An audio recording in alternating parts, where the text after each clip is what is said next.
थोड़ी चूक हो गई जो उन्होंने कह दिया कि भीख में मिली थी आजादी।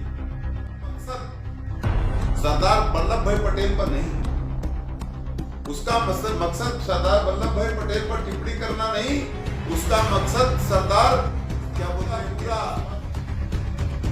पूरा का पूरा हिंदू या तो मार डाला गया या पाकिस्तान से बाहर निकाल दिया गया।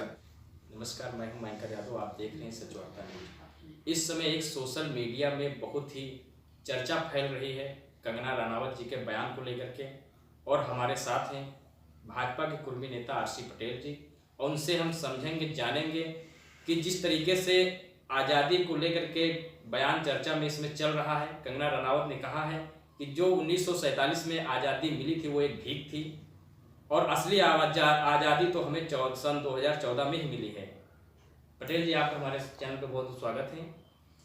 बहुत बहुत धन्यवाद। कंगना रनावत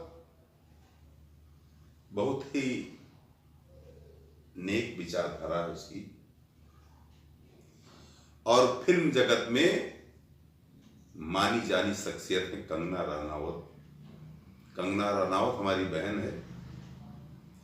कंगना रनावत से थोड़ी चूक हो गई जो उन्होंने कह दिया कि भीख में मिली थी आजादी। आजादी भीख में नहीं मिली, आजादी की कीमत चुकानी पड़ी। आजादी मिली, लेकिन उस आजादी मिलने के बाद देश में कुछ लोगों ने आजादी को विकलांग कर दिया, और उसी विकलांगता पर टिप्पणी की है हमारी बहन फिल्म अभिनेत्री कंगना रनावत ने।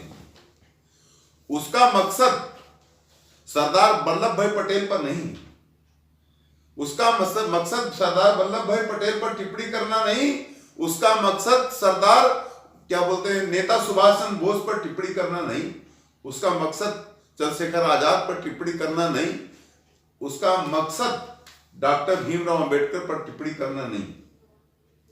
उन गुलाम प्रवृत्ति के लोगों पर टिप्पणी करने का मकसद इसलिए है, और ये टिप्पणी कंगना रनावत के साथ कुर्मी नेता आरसी पटेल के भी इसी में शामिल है, कि जब देश आजाद हो गया, अब आजादी के बाद इस भारत में दो भारत बनाने पड़े, जो कि सरदार वल्लभ भाई पटेल डॉक्टर भीमराव अंबेडकर नहीं चाहते थे।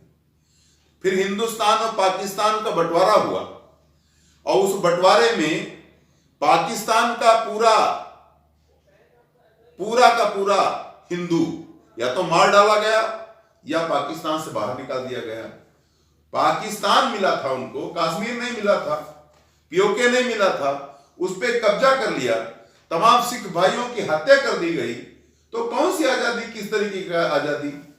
उस आजादी को जिस आजादी को लोग दिखाना चाहते, वो आजादी है ही नहीं, वो तो गुलामी है, गुलामी। कंगना रनावत ने गलत क्या कह दिया? धारा 370 आज हटाई जाती है, धारा 335 आज हटाई जाती है, पीओके मुद्दे पर आज वहां पर वार्ता हो रही है, उस पर कब्जा करने की बात की जा रही है। उस राम मंदिर जहां पर भगवान राम पैदा हुए, राजा रहे, राजा दशरथ पैदा हुए, उस मुद्दे को आज तक 70 सालों में नहीं निपटा पाई कांग्रेस पार्टी। तो इस पार्टी को क्या कहा जाए? ये देश की आजादी है। देश की आजादी कुछ इस तरीके की नहीं होती कि मेरे बाबा भी मजदूर थे, मेरे बाबा के बाबा भी मजदूर थे, उनके बाबा के बाबा भी मजदूर थे, और मैं भी मजदूर हूं। प्रजातंत्र का मतलब होता है अंतिम व्यक्ति में बैठा हुआ व्यक्ति आगे पंक्ति में आकर के बैठे। इसीलिए अंतिम उदय को कहा गया है कि अंतिम बैठे हुए व्यक्ति का उदय होना चाहिए। डॉक्टर भीमराव अंबेडकर ने संविधान में क्या लिखा? संविधान में यही लिखा कि राजतंत्र खत्म हो, रानी के पेट से राजा न पैदा हो, प्रजा मतलब जनता राजा बन सके।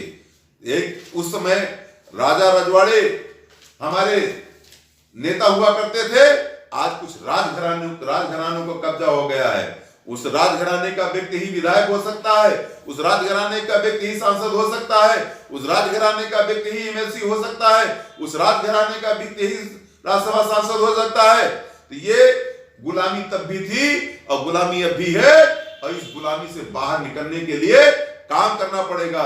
इस काम को भारतीय जनता पार्टी ने किया है, और कंगना रनावत ने जो कहा है उसमें बहुत सारी बातें बिल्कुल हमारे दिल को छू गई हैं। थोड़ी सी गलती हमारी बहन से हो गई है, इसके लिए कुर्मी नेता आरसी पटेल फिल्म अभिनेत्री कंगना रनावत के लिए माफी मांगता है। लेकिन जैसे कि कंगना रनावत जी ने बयान दिया है कि जो स्वतंत्रता हमें 1947 में मिली थी वो स्वतंत्रता एक भीख थी, तो उस स्वतंत्रता को हम स्वतंत्रता ना कहा जाए क्या? 14 की स्वतंत्रता को माना जाए? पूरा देश जहाँ पे उनके आलोचना कर रही है उनके इस बयान को लेकर। नहीं, बिल्कुल जो है यहाँ पर चूक हो गई हमारी बहन से, उसके लिए मैंने माफी मांगी है। और देश की आजादी जो शुद्ध रूपे आजादी होनी चाहिए, वो आजादी अब भी नहीं मिल पाई। उसके लिए अभी थोड़ा और शक्ति की जरूरत है। अभी पीओके हमारे कब्जे में नहीं है, तो इसको क्या माने कि आजाद हो गया भारत? कौन सी आजादी? हमारे ही देश का टुकड़ा जिसपे हमारे विरोधी, हमारे पड़ोसी देश कब्जा कर रहे हैं। चीन हमारे भारत में घुसने का प्रयास कर रहा है, नेपाल भी हमारे भारत में बढ़ने का प्रयास कर रहा है। आसपास पड़ोस के देश हमारे भारत पर कब्जा करने की कोशिश कर रहे हैं।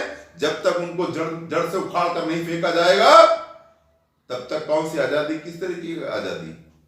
मैं कंगना रनावत की बातों से सहमत हूं। कंगना रनावत के इस बयान से कहीं ना कहीं महान पुरुषों की इसमें जो है आलोचना की जा रही है। मैंने कहा कि कंगना रनावत का उद्देश्य महापुरुषों को चोट पहुंचाना नहीं है।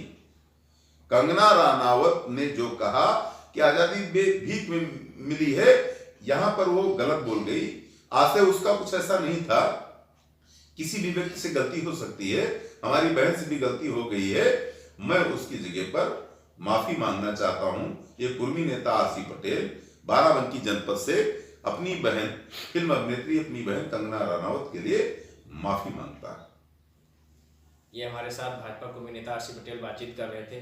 कंगना रनावत ने जो बयान दिया है, इसमें उनके बयान के समर्थन में इन्होंने देश से माफी मांग रहे हैं। कंगना रनावत के कह रहे हैं उन्होंने थोड़ा सा चूक कर दिया, जो उन्होंने भीख का शब्द इस्तेमाल कर दिया वो स्वतंत्रता को लेकर के, और उनकी तरफ से कुर्मी नेता आरसी पटेल जो है माफी मांग रहे हैं। नमस्कार, आप बने रहिए सच वार्ता न्यूज चैनल के साथ।